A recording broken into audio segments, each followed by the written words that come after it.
Panorama group, जो सोचता है वो करता है। आपके अपने सपनों का आशियाना।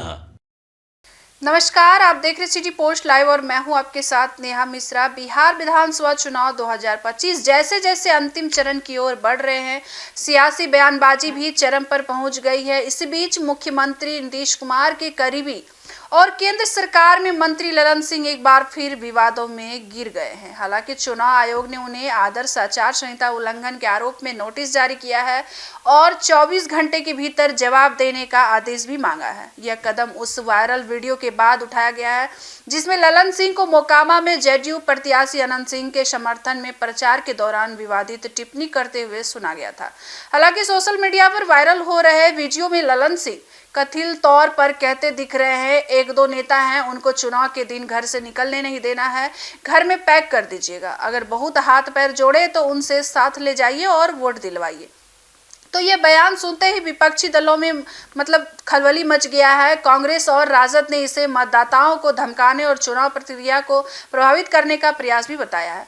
हालांकि कांग्रेस ने अपने एक्स हैंडल पर वीडियो साझा करते हुए लिखा है, मोदी सरकार के मंत्री ललन सिंह का कहना है कि जो लोग बीजेपी और जेडीयू के खिलाफ वोट करने वाले हैं उन्हें घर से निकलने मत दो। क्या निष्पक्ष चुनाव आयोग इस पर कार्रवाई करेगा? वही आरजेडी नेता मनोज झा ने प्रधानमंत्री नरेंद्र मोदी पर निशाना साधते हुए कहा कि जंगल राज की कहानियां सुनाने वाले प्रधानमंत्री अब चुप क्यों हैं? चुनाव आयोग क्यों मौन है? विवाद बढ़ने पर जेडीयू प्रवक्ता नीरज कुमार ने सफाई देते हुए कहा कि ललन सिंह ने किसी खास व्यक्ति या समुदाय को लेकर नहीं बल्कि राजनीतिक व्यंग्य के रूप में यह बात कही थी।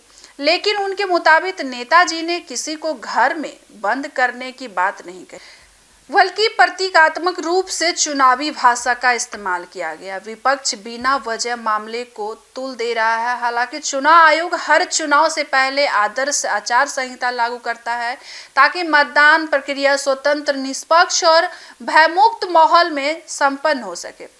आचार संहिता के तहत कोई भी उम्मीदवार या पार्टी मतदाताओं को धमकाने, प्रभावित करने का, डराने की कोशिश नहीं कर सकती है।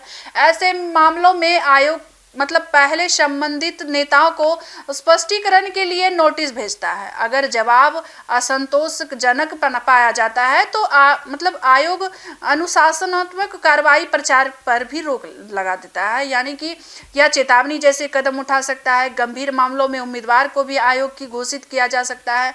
धारा 174 चुनाव में अनुसूचित प्रभाव डालने वाले व्यक्ति को 1 साल की कैद या जुर्माना या दोनों की सजा हो सकती है। बात करें धारा 351, किसी व्यक्ति के शरीर, संपत्ति या प्रतिष्ठा को नुकसान पहुंचाने की धमकी देने पर 2 साल तक की कैद या जुर्माना हो सकता है। अगर धमकी गंभीर चोट या मृत्यु से जुड़ी हो तो सजा 7 साल तक बढ़ाई जा सकती है। अब भारतीय चुनाव आयोग को संविधान के अनुच्छेद 324 के तहत चुनाव प्रक्रिया की निष्पक्षता सुनिश्चित करने के लिए व्यापक सख्तियां दी गई है।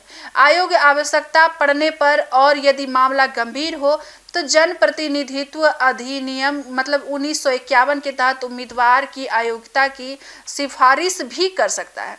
हालांकि यह अधिनियम रिश्वतखोरी, अनुसूचित प्रभाव और डराने धमकाने जैसे कृत्यों को भ्रष्ट आचरण के रूप में वर्गीकृत करता है, जिन पर आपराधिक मुकदमा भी चल सकता है। हालांकि चुनाव आयोग ने फिलहाल ललन सिंह से 24 घंटे में जवाब मांगा है। अगर बात करें उनका स्पष्टीकरण संतोषजनक नहीं हुआ तो आयोग प्रचार पर रोक या कानूनी कार्रवाई भी करने का अधिकार रखता है। हालांकि यह मामला अब सिर्फ एक राजनीतिक विवाद नहीं बल्कि लोकतंत्र की मर्यादा और आचार संहिता की साख से जुड़ गया है। बिहार की सियासत में बयानबाजी नई नहीं है, लेकिन चुनावी मौसम में हर शब्द का वजन कई गुना बढ़ जाता है। अब ललन सिंह का यह बयान चाहे भाषण, रैली शैली हो या हिस्सा हो या राजनीति का पर इससे चुनावी मर्यादा पर सवाल उठे। अब सबकी निगाहें चुनाव आयोग पर है। क्या वह अपने अधिकारों का इस्तेमाल करते हुए उदाहरण पेश करेगा या यह विवाद भी बिहार की राजनीति के शोर में दब जाएगा? तो ऐसे ही खबरों के लिए बने रहिए हमारे सिटी पोस्ट लाइव के साथ। धन्यवाद।